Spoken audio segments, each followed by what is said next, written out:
Hook. Imagine waking up one morning, walking outside, and realizing the padlock you'd put on your own property has been cut, not by a thief in the night, not by some stranger lurking in the shadows, but by your very own HOA resident. She didn't just cut Ida, she helped herself to something she had absolutely no right to touch. Only problem? The vehicle she thought she was snatching wasn't just my Jeep, a broken bar. It belonged to a police task force. And what happened next to broken bar? Well, it turned this entire community upside down. Stick with me, because you're about to hear how one person's obsession with control nearly destroyed everything and how the truth came crashing down in the most unexpected way. It all started in the middle of a sweltering summer, the kind of heat that makes the asphalt shimmer and tempers run short. I lived in a modest neighborhood with tidy lawns, cul-de-sacs, and of course and home. Now, I'd always had my share of disagreements with the HOA board,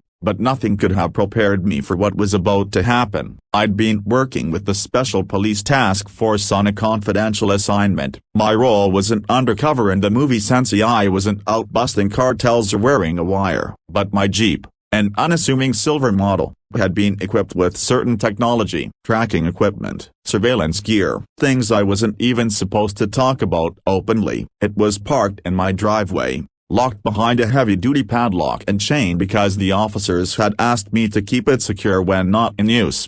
Enter Karen, the HOA president. Everyone in the neighborhood knew her immaculately trimmed hedges, clipboard always tucked under her arm, the self-appointed queen of the cul-de-sac. She had a reputation for nitpicking. Lawn too long, letter, trash bins out too early, fine. She lived to control. That morning, I left early for a shift. When I returned, I noticed something odd. The chain I had placed across the drive was gone, cut clean through. My heart sank as I rushed forward, and then I saw Ida. The Jeep wasn't there. At first, my brain scrambled for rational explanations. Maybe the task force had picked it up for a mission. Maybe it had been towed by mistake. But then my neighbor, Mr. Henderson, a kind older man who spent most days on his porch, called out. She took it, he said, shaking his head. That whole lady. I saw her this morning. Bolt cutters. She had them like she'd been waiting for this moment. Said she was removing a nuisance vehicle.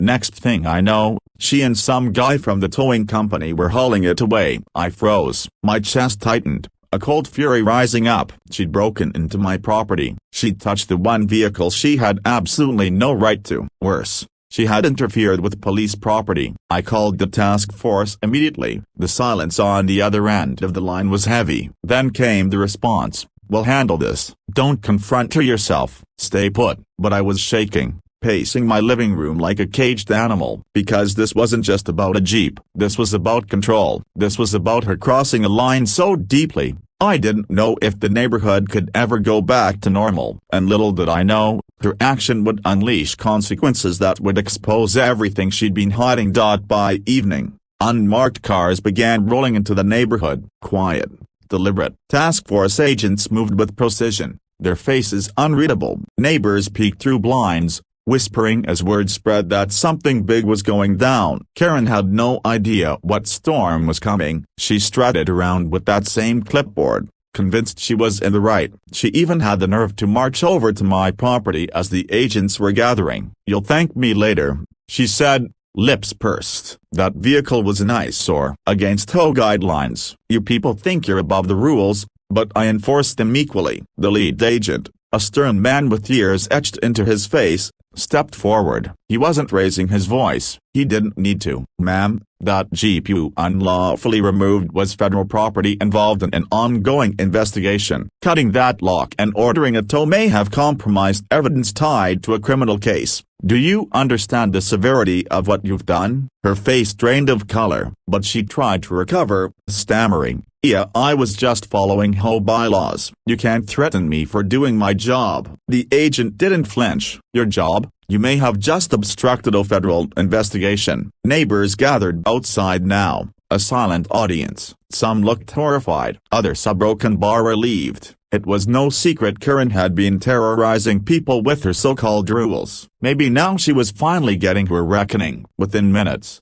the tow company was ordered to return the Jeep. The equipment inside was inspected, Damage assessed. Miraculously, nothing critical had been tampered with. But the task force wasn't just going to let this slide. The next few days were chaos. Karen was investigated not only for this incident but for a slew of other questionable actions tied to HOA funds and misuse of authority. Suddenly, all her years of bullying, fines, and intimidation came to light. The neighborhood that once cowered under her reign began to speak up. I remember one night, standing on my porch as Mr. Henderson raised his glass of iced tea toward me. "About time someone knocked her down a peg," he said with a grin. And that's when it hit me. This wasn't just about my Jeep. It was about people finding their voice, about not letting fear or control dictate your life. Karen had thought she was untouchable, but the truth? She was just a bully with bolt cutters, and bullies only win when people stay silent. The HOA elected a new board within 2 weeks. The air felt lighter, the lawns greener, and for the first time in years,